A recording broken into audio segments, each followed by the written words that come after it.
জঙ্গলি cinema নিয়ে আজকে আরও একটা বড় আপডেট। ঈদে জঙ্গলি সিনেমা মুক্তির ঘোষণা দেওয়া হয়েছিল। গত 29শে মার্চ প্রথম ঝলকেই নায়ক সিয়াম আহমেদের ছবি প্রকাশ করে মুক্তির ঘোষণা দেয় তারা। এবার মুক্তির মিছিল থেকে নিজেদের নাম সরিয়ে নিল জঙ্গলি।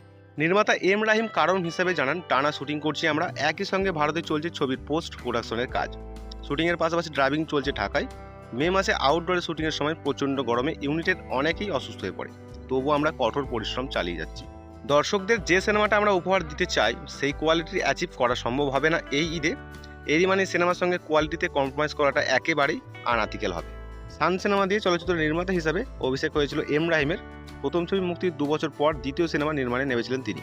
মুক্তির জন্য ঈদের মতন বড় উৎসবকে বেছে নিয়েছিলেন। ঘোষণা দিয়ে না আসার কারণে দর্শকদের উদ্দেশ্যে পরিচালক নিজে খুব দুঃখ প্রকাশ করে বলেন, সবাই একাধিক আগ্রহে অপেক্ষা করে আছেন জঙ্গলির জন্য। ঈদে না আসায় অনেকটা কষ্ট পাবেন, সবচেয়ে বেশি কষ্ট লাগে তো আমাদের। এতটুকু প্রতিশ্রুতি দিতে পারি, ঈদের পরপরই ভালো একটি ছবি নিয়ে আসছি আমরা।